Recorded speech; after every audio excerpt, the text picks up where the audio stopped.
And joining me now in studio for this edition of Focus on Energy is Catherine Stevens now actually, and Rocky Chavez, our representatives for Blueknight Energy Partners. And we are glad to have you guys thank you for having us. in studio. And appreciate you guys being here, making your way up from Oklahoma City here today to be in studio with us. So Catherine, let's first tell us a little bit about what it is that you do, and then Rocky, what it is that you do for Blueknight.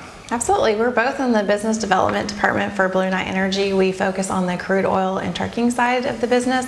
We also are half asphalt, and that's handled in a different office.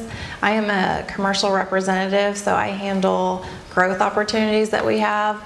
Currently, I'm focused on the Oklahoma area, Mid-Continent, what's called, and East Texas. Okay, Rocky? Yep, I'm a business development specialist for Blueknight Energy Partners, and I kind of do exactly what Catherine's mentioned, focus on the Mid-Con area, on the crude oil pipeline that we have, our segment of the business. But here, most recently, I've also been really kind of pushing efforts on trying to get Blueknight's community outreach level, boosting that and getting our presence out there in the community.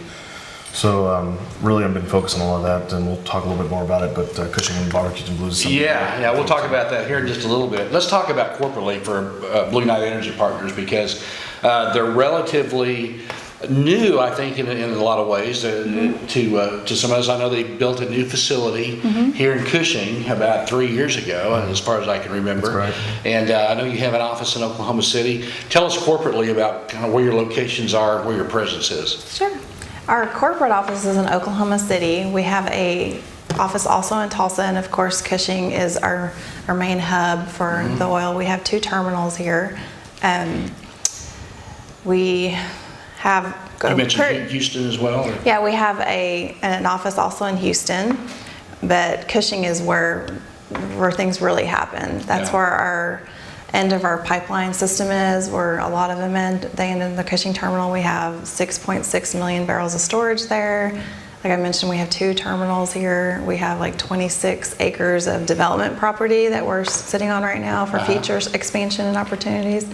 Wow. A lot going on right now. Wow. And then also, what I didn't realize as well, Blueknight also has an asphalt division, and where are those located? Can you speak to that a little bit, Rocky? Even a little bit. I mean, we're mainly on the crude oil pipeline side, but asphalt has terminals in 22 different states here in the U.S. And really, we kind of just have these terminals that we lease them out to clients that then use them and operate them themselves. But that's a big chunk of our business that, unfortunately, we're not in it, but we're starting to learn a little bit more about it ourselves.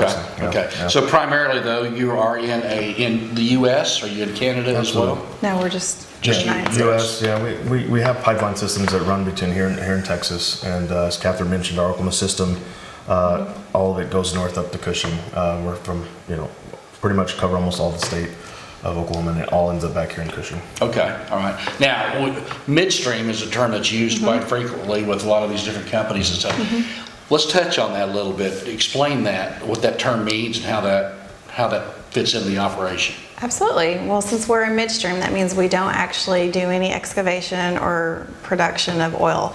What we have is the midstream as far as the transportation services for companies. So we have a trucking fleet with, I think, 160-ish trucks. Okay. We have a field services trucking system that also has a fleet of its own, and we have pipeline. So the producers or whoever purchases the oil comes to us. They want to move their oil to Cushing, and that's how we facilitate them. Okay, so you're just kind of a broker in it's just a transportation means. Okay. Okay. Yeah, and one of the things, go ahead, Rocky. I was just to say, it's just really, the 3 parts of the industry. You got the upstream, midstream, and downstream. Where the midstream, we're just getting it to the downstream part from the producers, which is the upstream part. So we're just, Catherine mentioned, via pipeline, via truck, we're moving the oil. Yeah. And what I've learned a little bit too in these segments that we've done as well is that we're part of a hub here, with 13, 14 major oil companies that have their presence here in Cushing, the pipeline crossroads of the world. That's right. And there's a lot of communication, I think, that has to go on between the companies as far as scheduling, as far as logistics and moving the product, from one to the other. Is that? Yes, it's very complicated. It's always amazing to us how it works at all. Since, like you mentioned, there's so many And you'll have a customer A send it up your pipeline and it's going to customer C, so it has to exchange at a terminal from our terminal to their terminal, and sometimes it even has to go through another terminal, and it's all very tightly scheduled, and it seems to happen magically every month. So these guys are very, very good at what they do. Yeah. So just communication between all the other companies so as well. all the schedulers know each other. It's a very small world. Wow. Yeah. Wow. Yes. Yeah.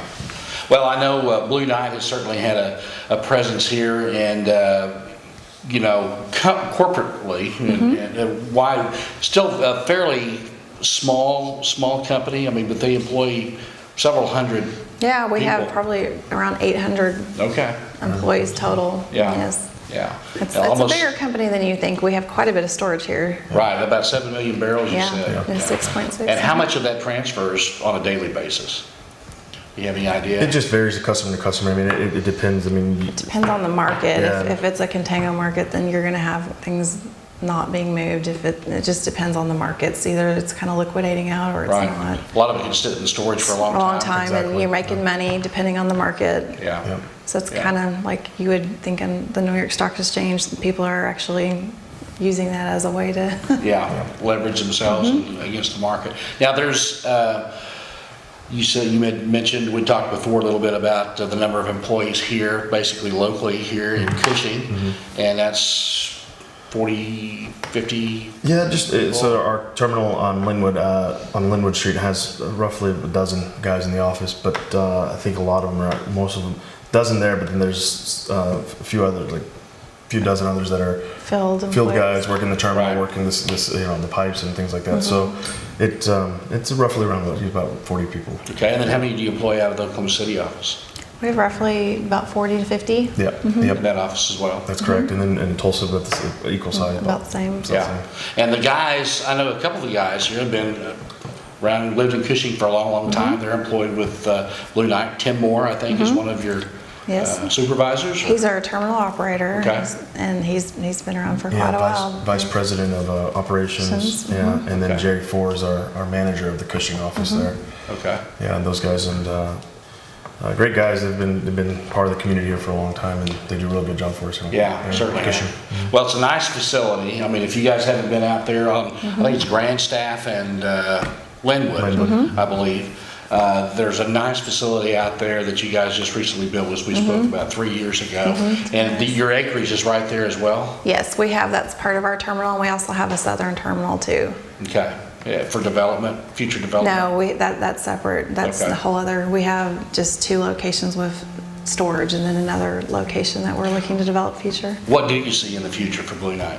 We see a lot of great opportunities. We have lots of things that we're kind of working on currently. We are trying to expand both just, with our current assets and expand on those. And we also are chasing different opportunities. I really see a really bright and great future for Blueknight. Absolutely.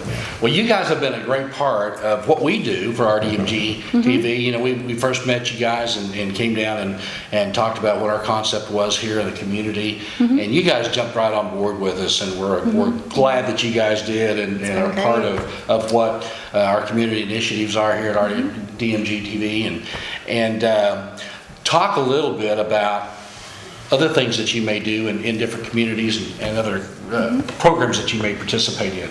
Well, I mean, as part of the community relations outreach part, we've been really trying to go push hard on, for example, this last fall we did the United Way Central Oklahoma campaign that we raised about $12,000 for that office, and it so that was the initiative that kind of kicked off things for us. But then towards the beginning of the year, we decided to go ahead and sponsor the Oklahoma City Memorial Marathon, and that was a fantastic event. As you know, I think it was the 15th marathon, but the 19th anniversary of the bombing there. So we were happy to be a part of that, since we're just north of the Oklahoma City Memorial Museum. So, but then in the fall, we're also looking to be involved with RDMG again and supporting the Cushing athletics, but as well as the Habitat for Humanity. We're going to be framing a home this fall. Wow. Because we have a big office in Tulsa as well, we'll rotate each year. We're going to do Oklahoma City this year, and the next year we'll. Very important to be involved in communities. You know, Definitely. with you guys, your presence here and stuff, it's really glad to be a part of that.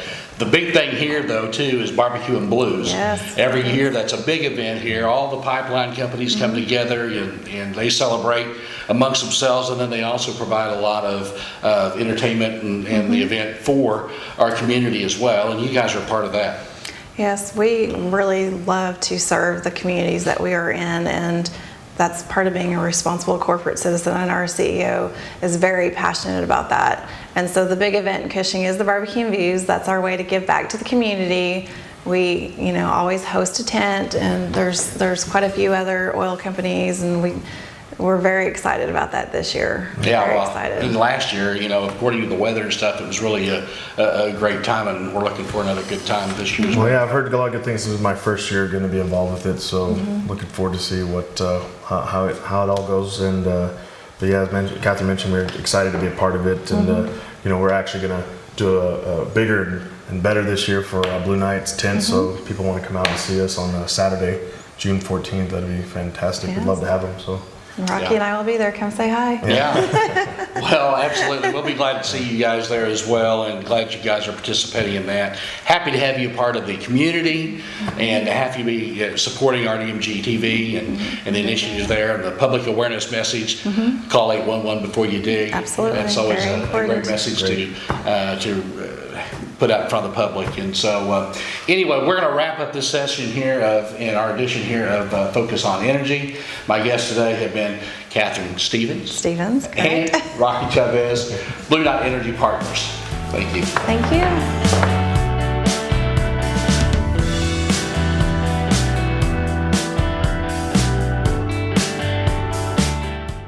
Well, that's it for this week's Donna and Friends. You just never know what's next.